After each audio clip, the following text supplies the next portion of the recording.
दोस्तों, तो आपका स्वागत है आपके अपने चैनल टेक्निकल स्टडी पॉइंट पे। यार आज हम देखेंगे जो आपका मिमी का क्वेश्चन बैंक से ही टाइप का है, जो आपका पेपर हुआ था ऑल इंडिया ट्रेड टेस्ट जो हुआ था 2024 में मशीनरी ट्रेड का, तो उसका देखेंगे। तो सेकंड ईयर का ये सेकंड पार्ट है ना, जिसमें से आपका 75 क्वेश्चन रहेगा, जिसमें आपका थ्योरी रहेगा और बीच में आपका इंडियन ड्राइंग का भी कुछ क्वेश्चन रहेगा और आपका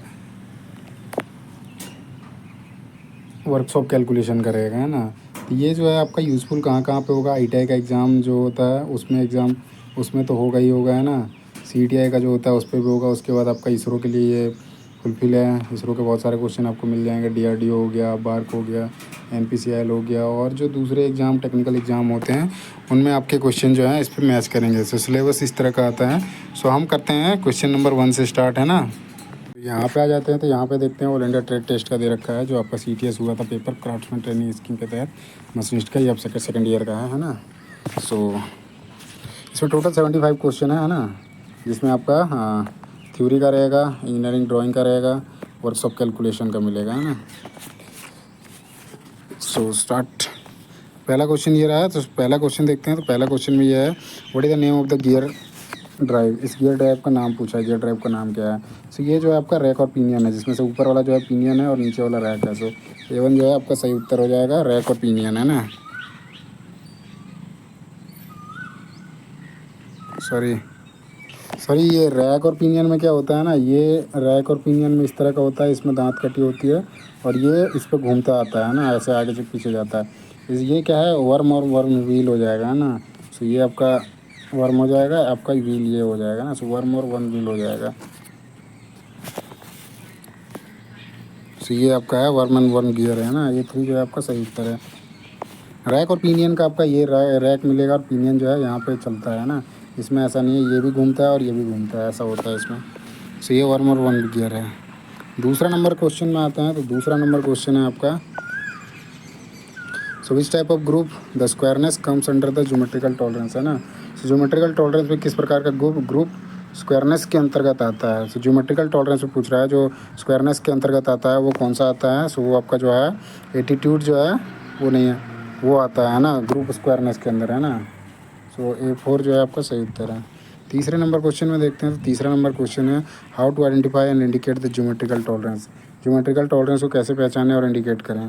सो ज्योमेट्रिकल टॉलरेंस के लिए क्या होता है, उसमें आपका सिंबल बना होता है। जैसे ये आपका होता है फ्लैटनेस का, ये होता है सर्कुलरिटी का, ये आपका सिलेंड्रिसिटी का होता है, इस तरह का होता है। सो आपका सिंबल A4 जो है आपका सही उत्तर आ जाएगा। चौथे नंबर क्वेश्चन में देखते हैं। सो यहाँ पे आपका दे रखा है, what is the use of depth micrometer. Depth micrometer का उपयोग क्या है। तो डेप्थ माइक्रोमीटर जो होता है वो उसमें जो ब्लाइंड होल होते हैं ना, उसका डेप्थ को मेजरमेंट करने के लिए यूज़ किया जाता है। तो आपका A2 में दे रखा है, check the depth of blind hole. Blind hole की गहराई जांच करने के लिए डेप्थ माइक्रोमीटर का इस्तेमाल किया जाता है। सो पाँचवा नंबर क्वेश्चन है इसमें। सो आपका डेप्थ माइक्रोमीटर जो होता है, आपका जो ब्लाइंड होल होता है उसकी गहराई जाँच करने के लिए उपयोग में लाया जाता है ना। पाँचवा नंबर क्वेश्चन देखते हैं। तो पाँचवा नंबर क्वेश्चन है, which mechanism use to rotate the circular table, है ना। सर्कुलर टेबल को रोटेट करने के लिए किस मैकेनिज्म का उपयोग किया जाता है। तो सर्कुलर टेबल जो होता है उसको रोटेट करने के लिए जो होता है आपका वर्म व्हील जो होता है वो मैकेनिज्म, उसका इस्तेमाल किया जाता है। सो A4 जो है आपका सही उत्तर है ना। छठा क्वेश्चन देखते हैं। तो छठा क्वेश्चन है, what is the use of screw thread micrometer.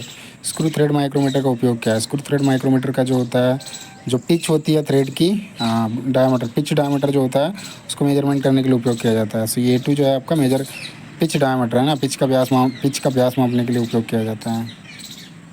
ये पिच का व्यास न पिच व्यास होना है ना। सो A2 जो आपका सही उत्तर है। सातवें क्वेश्चन पे आते हैं। तो सातवां क्वेश्चन है आपका, what type of micrometer design to measurement of long internal length, है ना। किस प्रकार का माइक्रोमीटर लंबी आंतरिक लंबाई की माप के लिए उपयोग किया जाता है। तो जो आपका लॉन्ग इंटरनल लेंथ है उसके लिए जो होता है स्टिक माइक्रोमीटर इस्तेमाल किया जाता है ना। सो A4 जो आपका सही उत्तर हो जाएगा। आठवें नंबर क्वेश्चन देखते हैं। सो आठवां नंबर क्वेश्चन है, what is the range of size in feeler gauge as per IS number 3179, है ना। सो IS 3179 के अनुसार फीलर गेज के जो आकारों की रेंज होती है वो कितना होता है। सो आपका वो जो होता है 0.03 से लेकर 1 mm तक होता है ना। ये आपका A3 में दिया हुआ है। ये आपका सही उत्तर है, 0.03 to 1 mm तक, है ना। 9वें नंबर क्वेश्चन में आते हैं। So how much tolerance is maintain to make gauge comparing job tolerance की तुलना करने वाले गेज को बनाने के लिए कितनी टॉलरेंस रखी जाती है। तो इसमें बेसिकली टॉलरेंस जो है मेंटेन करा जाता है गेज बनाने के लिए, जो दूसरे होते हैं उसके जब कंपेयर करते हैं तो उसके हिसाब से जो बनाया जाता है। उसमें पूछा है कि वो जो टॉलरेंस दिया जाता है वो कितना दिया जाता है। सो वो जो होता है आपका जितना टॉलरेंस उसका होता है ना उसका 10वां भाग होता है ना। सो ये 1/10 जो लिखा हुआ है मतलब एक भाग का 10वां, एक भाग में जैसे एक होता है ना 10 भाग कर दिया, 10 भाग का जो एक भाग होगा वो आपका टॉलरेंस होता है ना। सो ये आपका A1 जो आपका सही उत्तर है। 10वें नंबर पे आते हैं। सो यहाँ पे आपका दे रखा है what type of gear is are in automotive differential gear box. So automotive differential gear box में किस प्रकार के गियर होते हैं। सो बेसिकली पूछा है डिफरेंशियल गियर बॉक्स जो होते हैं उसमें किस तरह के गियर होते हैं। तो डिफरेंशियल गियर बॉक्स जो होता है उसमें आपको जनरली हाईपोर्ट गियर मिलेगा है ना, और ये आपका ऑटोमोबाइल में ज़्यादातर इस्तेमाल में मिलेगा है ना। ये 3 जो है आपका सही उत्तर है। 11वें नंबर क्वेश्चन में आते हैं। सो यहाँ पे आपका क्वेश्चन है what is the spacing collar value of insider micrometer है ना। सो इनसाइडर माइक्रोमीटर की स्पेसिंग कॉलर वैल्यू क्या है। कॉलर वैल्यू पूछा है जो आपका इनसाइडर माइक्रोमीटर होता है उसका, तो वो जो आपका होता है वो 12 mm का होता है ना। सो A1 जो है आपका सही उत्तर है। अगला क्वेश्चन है आपका what is the name of the micrometer. इस माइक्रोमीटर का नाम पूछा है, ये कौन सा माइक्रोमीटर है ना। सो ये जो है आपका ट्यूब माइक्रोमीटर है। A3 जो है आपका सही उत्तर है, ट्यूब माइक्रोमीटर है ना। अगले क्वेश्चन पे आते हैं। इससे क्या होता है आपका ट्यूब में जो होता है ना उसमें थिकनेस ट्यूब की वो मेजरमेंट करने के लिए इस्तेमाल किया जाता है इसका ना। 13 नंबर क्वेश्चन देखते हैं। सो एक पार्ट का नाम पूछा है, एक पार्ट का नाम क्या है। सो ये आपका बेस होता है ना, सॉरी ये आपका स्टॉक हो जाएगा ना। डेप्थ माइक्रोमीटर का ये आपका स्टॉक हो जाएगा है ना। A4 जो है आपका सही उत्तर हो जाएगा, स्टॉक। सो ये आपका डेप्थ माइक्रोमीटर है, इसमें आपका ये स्टॉक है, ये आपका लॉक है, ये हो जाएगा बैरल और ये स्लीव, ये थिम्बल, उसके बाद ये आपका कैप हो जाता है ये वाला, और सबसे नीचे ये आपका स्पिंडल हो जाएगा। अगला देखते हैं 14 नंबर क्वेश्चन। सो यहाँ पे आपका है which mechanism is use to convert rotary motion into reciprocating motion. So rotary गति को प्रत्यागामी रेसिप्रोकेटिंग गति में बदलने के लिए किस मैकेनिज्म का उपयोग किया जाता है। एक होता है आपका रोटरी टू लीनियर मोशन है ना। अब यहाँ पे आ गया है रेसिप्रोकेटिंग का है ना। सो रेसिप्रोकेटिंग में क्या होता है रैक और पिनियन का इस्तेमाल किया जाता है, और रैक और पिनियन आपका उसमें भी आपका लीनियर मोशन, रोटरी से लीनियर मोशन में है उसमें भी आपका वही इस्तेमाल किया जाता है ना। A4 जो आपका सही उत्तर है। अगला क्वेश्चन है 15 नंबर आपका how the pitch of rack is specified. एक रैक की पिच कैसे निर्दिष्ट की जाती है। तो एक जो आपका रैक होता है उसका जो पिच होता है वो आपका लीनियर से करा जाता है ना, लीनियर में। ये 3 जो है आपका सही उत्तर है।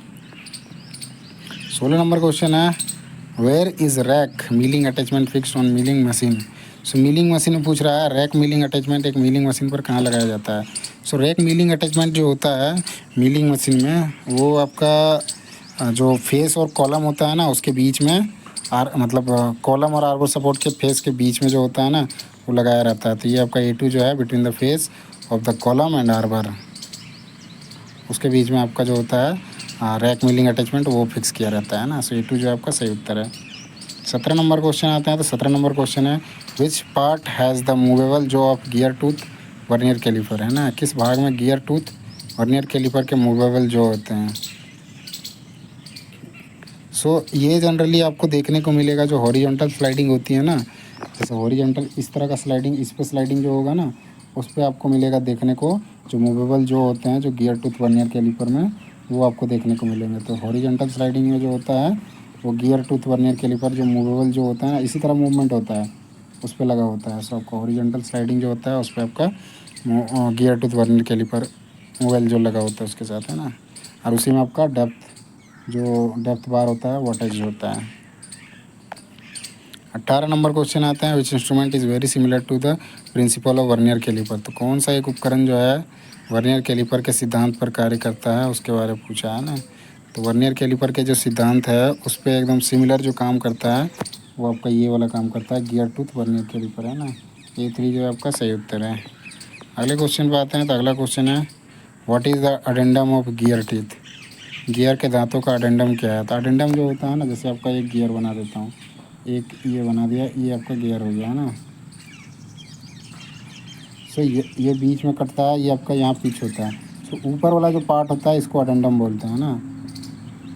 सो पिच से लेकर टॉप का होता है distance between pitch circle to outside circle, है ना, distance between outside circle to pitch circle. तो ये आपका हो जाएगा, तो इसको अडेंडम बोलते हैं। और ये नीचे वाला जो होता है यहाँ से यहाँ तक, ये आपका डिडेंडम होता है ना। सो A1 जो है आपका सही उत्तर है। 20 नंबर क्वेश्चन में आते हैं, what kind of material is use to produce a template. Template बनाने के लिए किस तरह का मटेरियल का उपयोग किया जाता है। तो आपके टेम्पलेट जो बनाए जाते हैं वो अच्छे क्वालिटी का जो स्टील होता है उससे बनाया जाता है ना। ये आपका हो जाएगा A4 good quality steel sheet, है ना, अच्छी गुणवत्ता की स्टील शीट जो होता है उससे टेम्पलेट बनाया जाता है। टेम्पलेट जनरली यूज़ किया जाता है जो आपके एंगल होते हैं उसको चेक करने के लिए इस्तेमाल किया जाता है ना। 21 नंबर है, what is the use of template. ये टेम्पलेट का तो आपका क्या है, एंगल चेक करने के लिए यूज़ किया जाता है ना।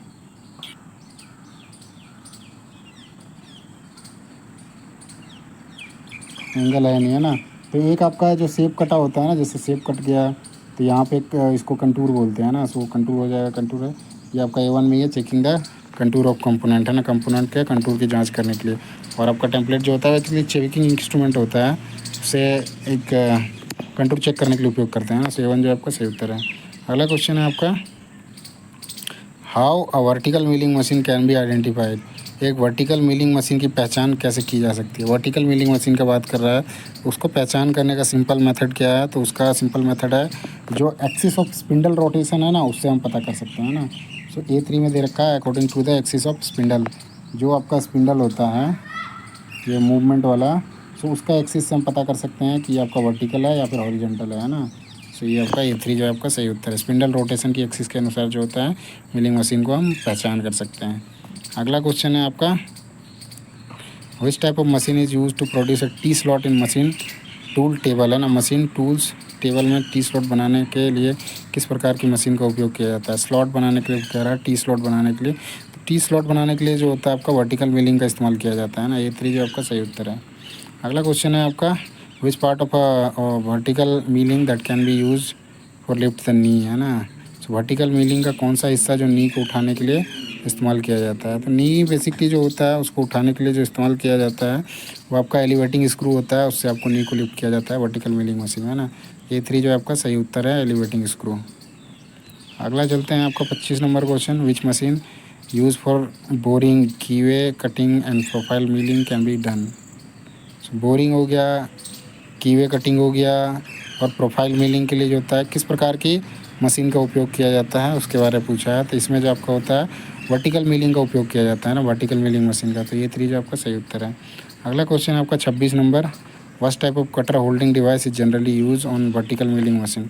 वर्टिकल मिलिंग मशीन से पूछा है कि कटर होल्डिंग डिवाइस जो होता है वो जनरली यूज़ किया जाता है। तो उसमें वर्टिकल मिलिंग मशीन पर आमतौर पर किस प्रकार के कटर होल्डिंग डिवाइस का उपयोग किया जाता है। कटर होल्डिंग डिवाइस के बारे में पूछा है, जो वर्टिकल मिलिंग मशीन होता है उस पर उपयोग किया जाता है। तो वो आपका कॉलेट चक इस्तेमाल किया जाता है ना। ये सपोर्टिंग होता है, जैसे आपका चक होता है ना, इसी तरह से ये भी होता है, तो ये करता है। सो A1 जो आपका सही उत्तर है। अगला क्वेश्चन में आते हैं। सो अगला क्वेश्चन है आपका, which type of machine is generally use for woodruff keyway cutting, है ना। किस प्रकार की मशीन का उपयोग करके आमतौर पर वुडरब की वे कटिंग किया जाता है। तो वुडरब की बनाने के लिए पूछ रहा है कि किस प्रकार की मशीन जो है वो उपयोग में लाया जाता है। सो वुडरब की कटिंग के लिए जो होता है वर्टिकल मिलिंग का उपयोग किया जाता है ना, वर्टिकल मिलिंग मशीन का। A3 जो है आपका सही उत्तर है। अगला है आपका 28 number, how length of rack is calculated. Rack की लंबाई की गणना कैसे की जाती है।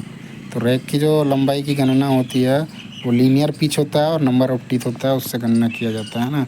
सो linear pitch into number of teeth, रैखिक पिच गुना दांतों की संख्या जो है उससे आप लेंथ ऑफ रैक निकाल सकते हो। सो A1 जो है आपका सही उत्तर है। अगला है 29 नंबर क्वेश्चन, यहाँ पे आपका है, which formula is use to calculate chordal addendum of a gear tooth, है ना। कोडल पूछ रहा है ना, तो मतलब गियर दांत के कोडल अडेंडम की गणना के लिए किस फार्मूला का उपयोग किया जाता है। तो कोडल जो होता है, कोडल अडेंडम, उसके लिए जो फार्मूला लगता है आपका वो आपका ये लगता है ना, MZ sin 90/Z करके होता है। ये याद रखना, ये फार्मूला आपका है। जब आपका निम्मी का बुक पढ़ोगे ना वहाँ पे मिल जाएगा ना। अगले क्वेश्चन पे आते हैं। ये आपका 30 नंबर है, which part of gear tooth vernier caliper is use to set the addendum height, है ना। अडेंडम हाइट निर्धारित करने के लिए किस गियर टूथ वर्नियर कैलिपर के भाग का उपयोग किया जाता है। तो उसमें मूवेबल जो आएगा, है ना, जो वर्टिकल स्लाइड होती है और ब्लेड, ये आपका हो जाएगा A1 vertical slide with blade, है ना। ब्लेड के साथ वर्टिकल स्लाइड जो होती है उससे उसका अटेंडम का हाइट निकाला जा सकता है ना। सो A1 जो है आपका सही उत्तर है। अगला क्वेश्चन आते हैं। सो अगला क्वेश्चन है आपका, what formula is applied for calculate the pitch diameter of a spur gear tooth. Spur gear tooth में पूछा है कि दांत जो होता है उसके पिच व्यास की गणना करने के लिए कौन सा फार्मूला लगाया जाता है। तो स्पेयर गियर जो होता है उसका पिच डायमीटर निकालने के लिए फार्मूला जो है वो आपका है Z/M होता है ना। A1 जो है आपका सही उत्तर है। 32 नंबर क्वेश्चन है, how many degree is possible to swipe on the vertical load of a vertical milling, है ना। एक वर्टिकल मिलिंग के वर्टिकल हेड पर कितने डिग्री तक का घुमाव संभव है। वर्टिकल मिलिंग में पूछा है कितना मतलब उसको कितना डिग्री तक उसको घुमा सकते हैं उसके वर्टिकल हेड को, है ना। तो उसका जो हेड होता है उसका जो घुमावे क्षमता है वो 45 डिग्री तक है ना। सो A4 जो है आपका सही उत्तर है। 43 नंबर क्वेश्चन में आते हैं, विच speed is given while sliding the column in vertical milling. ज़्यादातर ही वर्टिकल मिलिंग से जितने क्वेश्चन आए हुए हैं वो सारे हैं। सो वर्टिकल मिलिंग में कॉलम को स्लाइड करते समय कौन सा फीड दिया जाता है। सो वर्टिकल मिलिंग जो होता है उसमें आपका जो फीड देने का काम करता है वो जो होता है आपका वर्टिकल मिलिंग है तो वर्टिकल फीड ही दिया जाएगा, है ना। सो आपका A4 जो है आपका सही उत्तर हो जाएगा, वर्टिकल फीड। अगला क्वेश्चन है 34 number, which machine the spindle can be moved up down, है ना। कौन सी मशीन में स्पिंडल को ऊपर नीचे किया जा सकता है। सो ऊपर नीचे करने के लिए जो होता है आपका वर्टिकल मिलिंग मशीन होता है उसी को ऊपर नीचे किया जा सकता है ना। A1 जो है सही उत्तर है। 35 नंबर क्वेश्चन है आपका, how many element must be known in cut a helix और स्पायरल, है ना। हेलिक्स और स्पायरल को कट करने के लिए कितने एलिमेंट्स ज्ञात होने चाहिए।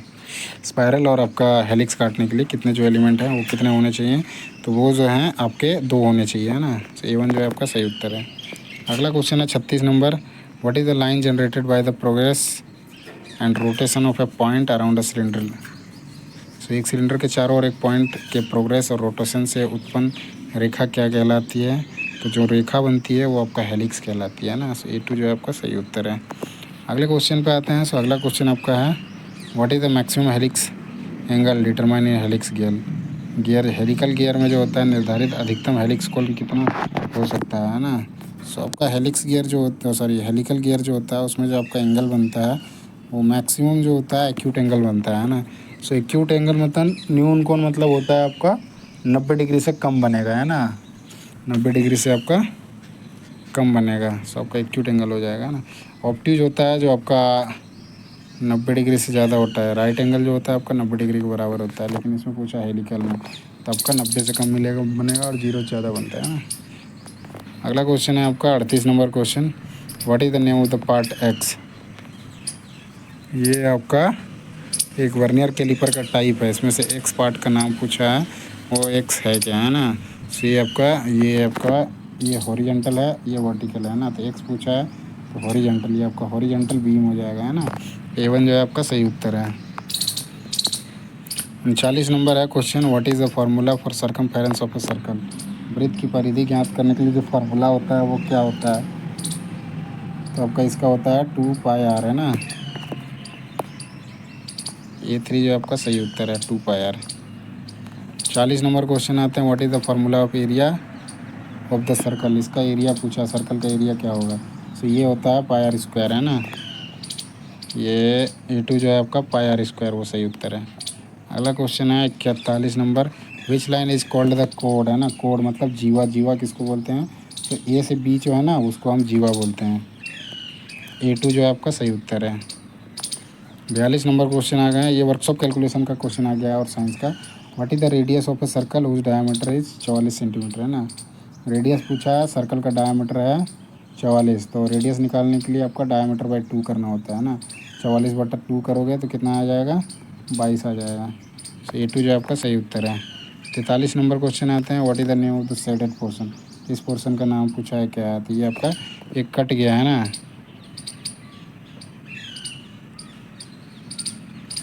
ये कट गया, जो कटा हुआ भाग होता है ना उसको सेगमेंट बोलते हैं ना। एक खंड हो गया है ना, एक खंड है ये जो शेडेड पार्ट है, मतलब छाया वाला पार्ट जो है छायांकित भाग, इसको आपका एक खंड है मतलब सेगमेंट बोलते हैं। अगला क्वेश्चन में आते हैं तो 44 नंबर क्वेश्चन है, विच टाइप ऑफ स्ट्रेस। ये रिवेट एक लगा रखा है, इसमें पूछा है कौन सा प्रतिबल है ना। सो ये प्रतिबल का जो नाम है शियर स्ट्रेस बोलते हैं इसको, है ना। ये आपका A3 में जो लिख रखा है ये आपका शियर स्ट्रेस है। ये इधर भी जा रहा है इधर भी कर रहा है ना, एक दूसरे के खींच रहे हैं, तो उस केस में क्या होता है, शियर होता है ना। तो आपका शियर स्ट्रेस है। एरो और हेड को भी देखना जरूरी है। ये वाला जो है ना, एरो हेड दोनों साइड देखो अपोजिट में जा रहे हैं, तो ये आपका शियर स्ट्रेस होता है ना। 45 नंबर क्वेश्चन आते हैं, रिवेट जॉइंट इज है। तो रिवेट जॉइंट किस तरह का जॉइंट है, तो आपका परमानेंट जॉइंट होता है ना, स्थायी जॉइंट होता है। 46 नंबर क्वेश्चन में आते हैं, आइडेंटिफाई द गिवन रिवेट। इस रिवेट का पूरा पूछा है, तो ये आपका स्नैप हेड रिवेट है ना।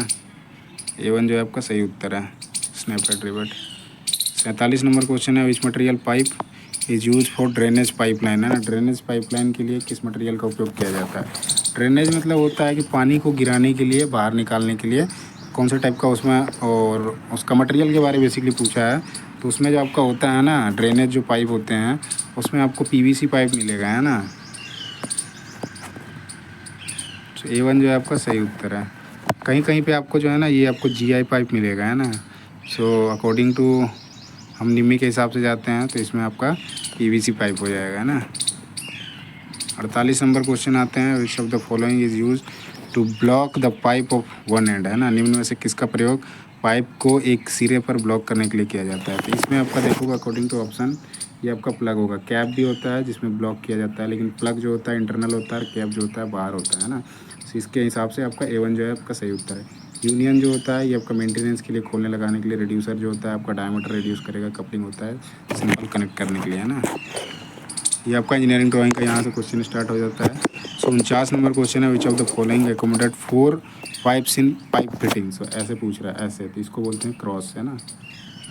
निम्नलिखित में से कौन सा एक पाइप फिटिंग में 4 पाइपों को समायोजित किया जा सकता है। तो इसमें देखो एक इधर, एक इधर, एक इधर और एक इधर, तो आपका क्रॉस जो होता है उसी में किया जा सकता है 4 पाइप। 50 नंबर क्वेश्चन में आते हैं। 50 नंबर क्वेश्चन है, included angle of pipe thread is around, है ना। पाइप थ्रेड का सिंपल कौन पूछ रखा है, कितना होता है। तो आपका 55 डिग्री होता है पाइप थ्रेड का कौन, है ना। A2 जो है आपका सही उत्तर हो जाएगा। अब इम्प्लॉयबिलिटी स्किल्स का क्वेश्चन आ गया। 51 नंबर क्वेश्चन में आते हैं। So which one will help us to maintain the balance between mental and physical activity. मानसिक और शारीरिक गतिविधियों के बीच संतुलन बनाए रखने के लिए कौन सा हमारी मदद करेगा। 4 दे रखा है, इसमें से पूछा है मानसिक और शारीरिक। तो मानसिक और शारीरिक के लिए हमें करना क्या होगा, उसके लिए हमें अपने हॉबीज़ पे काम करना पड़ेगा, है ना।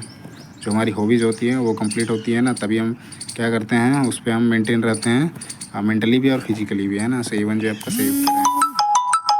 अगले क्वेश्चन पे चलते हैं, आपका 52 नंबर क्वेश्चन पे। तो 52 नंबर क्वेश्चन है, important factor of a good resume need to be checked, है ना। सो एक अच्छे बायोडाटा के लिए जिन महत्वपूर्ण कारणों की जांच करनी चाहिए वे हैं। सो बायोडाटा में महत्वपूर्ण कारक क्या क्या होते हैं उसके बारे में पूछा है। सो उसमें होता है फ्री फ्रॉम स्पेलिंग हो गया, ग्रामेटिकल मिस्टेक या करेक्शन इन्फॉर्मेशन। सो यही सब चीज़ें चेक करनी होती है। बाकी कंपनी डिटेल तो होता ही होता है, एक लाइन में तो होगा नहीं, वो तो सिंपल चीज़ें होती है। सो मेन चेक करने का यही होता है, फ्री फ्रॉम स्पेलिंग हो गया, ग्रामर मिस्टेक्स हो गया, और जो करेक्शन कुछ करना है उसमें, वो जो इन्फॉर्मेशन दिया हुआ है उस पर। सो ये चीज़ें बायोडाटा में महत्वपूर्ण कारक होते हैं चेक करने के लिए। अगला क्वेश्चन आपका 53 number, role model people to follow them. ये खाली स्थान है, उसमें आपको फिल करना है, तो क्या होगा बोल के, है ना। So role model people to follow them. Role model आप किसी को मानते हो, कहीं ना कहीं आप उस पर इंस्पायर होते हो ना, तभी आप किसी को रोल मॉडल मानते हो। सो ये A3 जो हो जाएगा आपका सही उत्तर हो जाएगा। Role model inspire people to follow them, मतलब मैं ऐसा कुछ काम करता हूँ जिससे आपको मैं प्रेरणा देता हूँ, जिसके कारण आप मुझे फॉलो करते हो, है ना। A3 जो है आपका सही उत्तर है। 54 नंबर देखते हैं, तो इसमें भी खाली स्थान का ही है ना। The condition in place that affect the behaviour and development of somebody और समथिंग इज़ कॉल्ड, मतलब जो आदमी के बिहेवियर में कुछ डेवलपमेंट या फिर कुछ चेंजिंग करा जा सकता है, उसको क्या बोलते हैं भैया। किसी स्थान की परिस्थितियाँ जो किसी व्यक्ति या वस्तु के व्यवहार और विकास को प्रभावित करती है, वो क्या कहलाती है, तो वो आपका एनवायरनमेंट होता है, एनवायरनमेंट कहलाता है ना। A2 जो है आपका सही उत्तर। पर्यावरण जो होता है किसी भी स्थान की परिस्थिति, जगह से वो अगर जो किसी व्यक्ति, वस्तु, व्यवहार और किसी विकास को प्रभावित करती है, तो वो आपका पर्यावरण होता है ना। अगला क्वेश्चन है 55 number, which kind of person are very good behaviour achievement and lead an example, lead as an example. तो किस तरह के व्यक्ति बहुत अच्छे व्यवहार, उपलब्धियों और नेतृत्व के उदाहरण होते हैं। उसके बारे में पूछा है ना। सो जो रोल मॉडल होते हैं ना वही होते हैं कि अच्छे व्यवहार होते हैं, उपलब्धियाँ होती है और नेतृत्व का उदाहरण हम उन्हीं का देते हैं जिनको हम चाहते हैं, जिन्हें हम रोल मॉडल अपना मानते हैं ना। सो ये 3 जो आपका सही उत्तर हो जाएगा। इसमें आपका खाली स्थान को भरना है।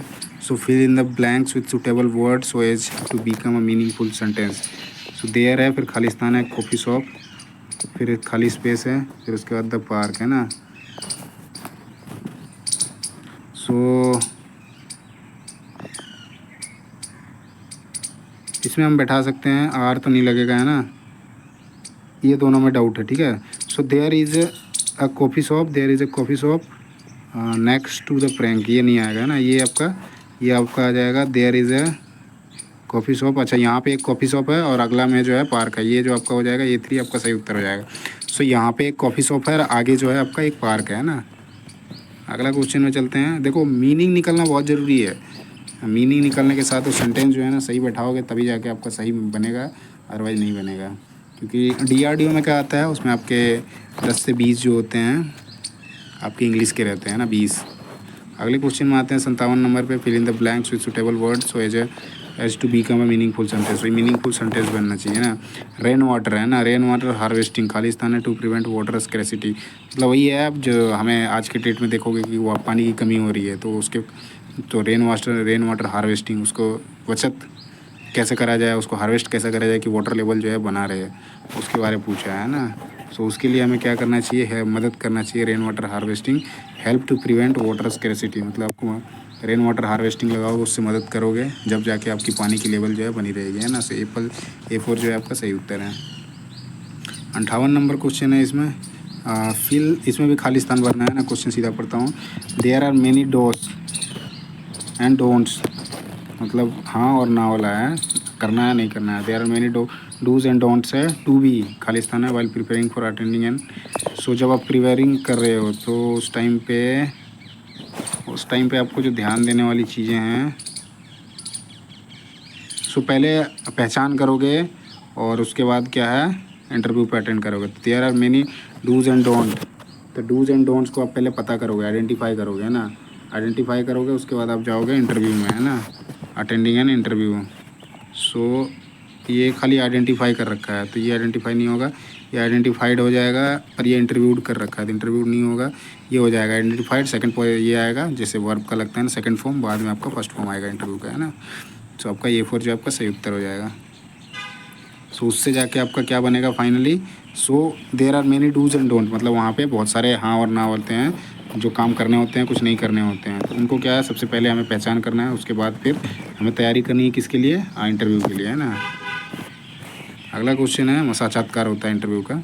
59 नंबर पे आते हैं, miscommunication can be lead to. तो मिसकम्युनिकेशन मतलब आपसे जो संचार व्यवस्था बनती है, हमारे बात जो बनता है वो सही तरीके से नहीं होगा ना, तो उसमें ज़्यादातर क्या होने के चांसेस होते हैं, मिसअंडरस्टैंडिंग, मतलब नासमझ वाली या फिर कोई चीज़ गलत होने की वो चांसेस ज़्यादा होते हैं। तो ये आपका A2 जो है क्रिएट मिसअंडरस्टैंडिंग, गलतफहमी जो है वो पैदा करने में मदद करता है, यदि आपका कम्युनिकेशन पूरा नहीं होता है तो, है ना। जो बात बोला गया वो सही तरीके से नहीं समझ पाए या नहीं सुन पाए, तो उस केस में आपका गलतफहमी पैदा हो सकता है। सो A2 जो आपका सही उत्तर है। 60 नंबर क्वेश्चन में आते हैं। सो यहाँ पे आपका है, what is required for effective communication, प्रभावी संचार के लिए क्या आवश्यक है। तो प्रभावी संचार जो होता है उसके लिए आपका बोलने का, साफ साफ बोलने का, और मतलब ध्यान से सुनने का होना चाहिए, तब जाके आपका इफेक्टिव कम्युनिकेशन होता है, मतलब प्रभावी संचार होता है। सो ये 3 जो आपका सही उत्तर है, ध्यान से सुनना और बात करना है। 61 नंबर पे आते हैं। सो स्ट्रेस के बारे में पूछा है, व्हाट इज़ स्ट्रेस, स्ट्रेस क्या है, ये आपका हो जाएगा A4 जो है ना, हताशा या निराश की भावना, फीलिंग ऑफ फ्रस्ट्रेशन या डिसअपॉइंटेड जो होता है वही आपका स्ट्रेस होता है। स्ट्रेस का मतलब तनाव होता है। तनाव में आप कब रहते हो, किसी चीज़ की टेंशन होती है, किसी चीज़ को लेकर आप दुखी होते हो, तो यही आपका है डिसअपॉइंटेड, है ना। A4 जो आपका सही उत्तर है। अगला क्वेश्चन है, a person with high emotional intelligence has, तो उच्च भावात्मक बुद्धिमत्ता वाले व्यक्ति के पास क्या होता है। सो उस बंदे के पास क्या होता है पता है, जो इमोशनली इंटेलिजेंट होता है, लेकिन हाँ, तो उस बंदे के पास जो होता है वो आपका सबसे ज़्यादा जो मिलेगा ना, पॉजिटिव क्वालिटीज़ मिलेगा। जो बंदा हाई इमोशनल इंटेलिजेंट होता है ना, उसके बाद आपका बहुत अच्छी अच्छी क्वालिटीज़ की, मतलब पॉजिटिव क्वालिटी मिलेगी, बहुत सारे सकारात्मक गुण मिलेंगे। ये 3 जो आपका सही उत्तर है। 63 नंबर क्वेश्चन है, इसमें आपका है what is the process of formally introducing one self called, है ना, औपचारिक रूप से अपना परिचय देने की प्रक्रिया को क्या कहते हैं। तो आपका सेल्फ इंट्रोडक्शन होता है ना, A1 जो आपका सही उत्तर है। आप अपना परिचय किसी और को दे रहे हो तो औपचारिक रूप से दे रहे हो तो आपका सेल्फ इंट्रोडक्शन होता है ना, खुद के बारे में बता रहे हो। 64 नंबर पे आते हैं, the word resume comes from the French and means. So resume का मतलब क्या होता है उसके बारे में पूछा है ना, जो आपका फ्रेंच भाषा से आया हुआ है ना। सो उसका मतलब होता है, रिज्यूम का मतलब समरी होता है, संक्षेप में जो होता है वो बताना होता है। सो A1 जो आपका सही उत्तर है।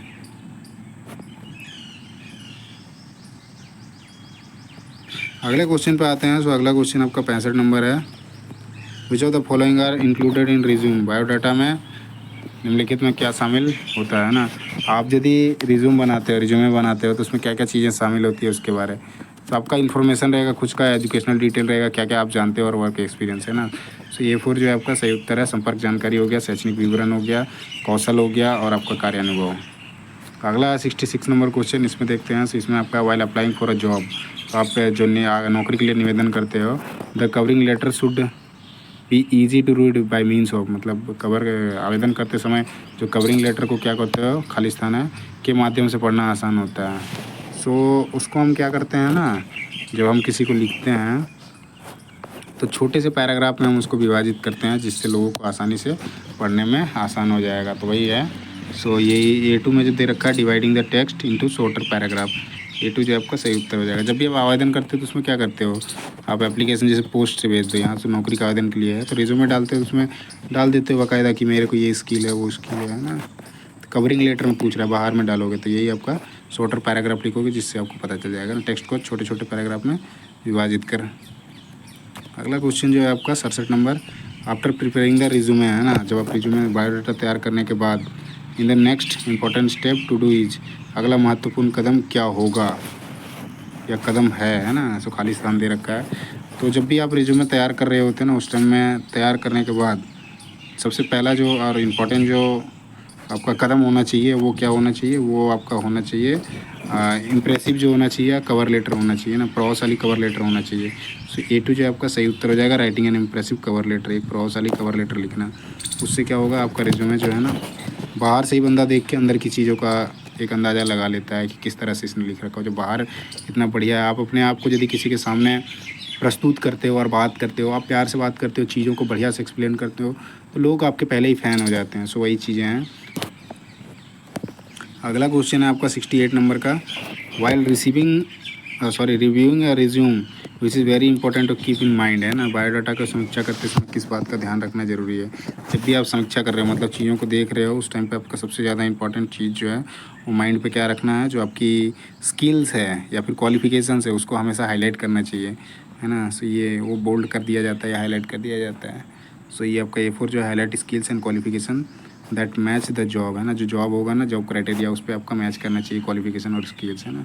नौकरी से मेल खाने वाले कौशल और योग्यताओं पर प्रकाश डालना। अगला क्वेश्चन है आपका 69 number, while applying for a job important information should mention in the covering letter is. नौकरी के लिए आवेदन करते समय, जब आप नौकरी के लिए आवेदन कर रहे हैं, कवरिंग लेटर में महत्वपूर्ण जानकारी का उल्लेख होना चाहिए। तो कौन सी जानकारी का उल्लेख होना चाहिए उसके बारे में पूछा है ना।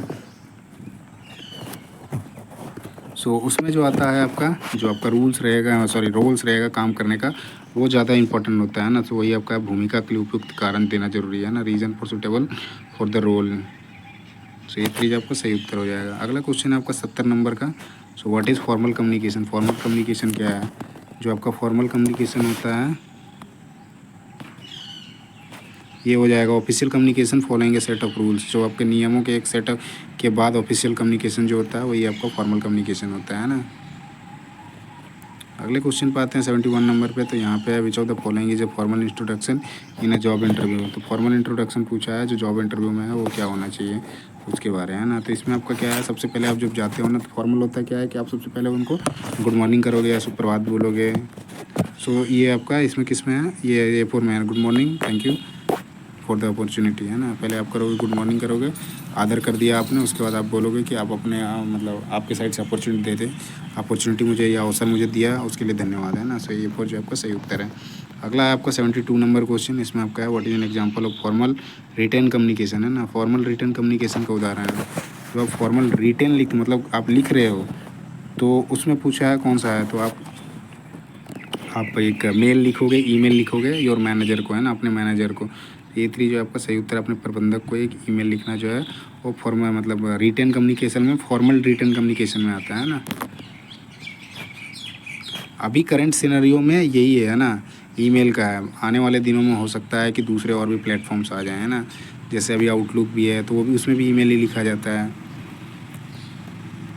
73 नंबर है, during a job interview if you could not hear और understand a question what would you say. नौकरी के लिए आप जब इंटरव्यू में जाते हो उस दौरान किसी प्रश्न को या फिर नहीं सुन पाए या फिर समझ नहीं पाते हैं, तब आप क्या कहेंगे? तो उसके लिए आपका सबसे पहला चीज़ क्या होना चाहिए? सबसे पहले आप उनको सॉरी करोगे, है ना, सॉरी बोलोगे, मतलब दुख है। उसके बाद या क्षमा करें, सम टाइम होता है तो क्षमा करें, मुझे समझ नहीं आया, कृपया आप एक बार दोबारा दोहरा सकते हैं या फिर बता सकते हैं क्या। सो आपका A1 जो है आपका सही उत्तर हो जाएगा। सॉरी आई डिडंट अंडरस्टैंड, मैं समझ नहीं पाया, could you please repeat the question, क्या आप दोबारा से क्वेश्चन को दोहरा सकते हैं। A1 जो आपका सही उत्तर है ना। अगला क्वेश्चन है 74 नंबर से, यहाँ पे है during a job interview which of the following responses shows good formal communication, है ना। नौकरी के लिए साक्षात्कार के दौरान निम्नलिखित में से कौन सी प्रतिक्रिया अच्छा फॉर्मल कम्युनिकेशन दर्शाती है। तो नौकरी के लिए जो होता है साक्षात्कार, जब आप इंटरव्यू के लिए जाते हो ना, उस टाइम पे जो आपका है फॉर्मल कम्युनिकेशन, वो जो अच्छा फॉर्मल कम्युनिकेशन होता है उस टाइम उसको कैसे पता चलेगा, तो वो आपका जो होता है वो होता है 3 कौशल होते हैं उसमें आपका। एक हो गया आपका प्रॉब्लम सॉल्विंग का, टीम वर्क का, और जो डिटेल्स है वो ध्यान देने का, जो डिटेल्स होती हैं उस पर। तो आपका ये तीनों चीज़ें इसमें दे रखा है ना। मेरे 3 टॉप 3 कौशल हैं, मैं खुद के बारे में बताऊँगा ना, तो उसमें सो प्रॉब्लम सॉल्विंग, जो प्रॉब्लम है उसको सॉल्व करने का, टीम वर्क, जो टीम होती है उसको हैंडल करने का, और साथ ही जो चीज़ें डेटा है उन चीज़ों पे ध्यान देने का, है ना। सो ये आपका A3 जो आपका सही उत्तर हो जाएगा। लास्ट क्वेश्चन है ये वाला, व्हाट इज़ फॉर्मल कम्युनिकेशन, ये पहले भी आया हुआ था, है ना। सो इसमें पूछ रखा है व्हाट इज़ फॉर्मल कम्युनिकेशन। तो इसमें आपका क्या होता है, सो उसमें कैजुअल कन्वर्सेशन होता है आउटसाइड ऑफ द फॉर्मल जो वर्क अरेंजमेंट है, ऑफिशियल वर्क अरेंजमेंट है उस पर, है ना। सो ये 3 जो हो जाएगा आपका। अभी हमने देखा फॉर्मल कम्युनिकेशन, तो फॉर्मल कम्युनिकेशन में क्या था, हमने गुड मॉर्निंग करा, फिर जाके चीज़ों को बाकी बाद में बताया ना। इनफॉर्मल में क्या होता है, आप हाई हेलो करते हो, लोगों से मिलते हो, तो वैसे तो हाई हेलो कहीं पे भी कर रहे हो, मतलब आप ऑफिस से बाहर कर रहे हो ना। सो यही आ जाएगा outside of office work arrangement, है ना। ऑफिशियल वर्क अरेंजमेंट से बाहर का जो बात होता है वही आपका जो कैजुअल कन्वर्सेशन होता है वो आपका इनफॉर्मल कम्युनिकेशन में आता है ना।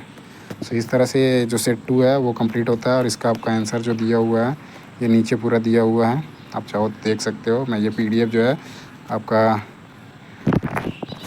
टेक्निकल स्टडी पॉइंट है उस पर डाल दूंगा, तो वहाँ से आप डाउनलोड कर सकते हो ना। उसका लिंक भी मैं कमेंट बॉक्स में डाल दूंगा, तो वहाँ से आप डायरेक्ट, या फिर प्रोफाइल में है वहाँ से भी आप सीधा कनेक्ट हो सकते हो। तो इसको डाउनलोड करने के लिए आपका टेक्निकल स्टडी पॉइंट का आपका टेलीग्राम चैनल है, वहाँ से आप ले सकते हो, है ना।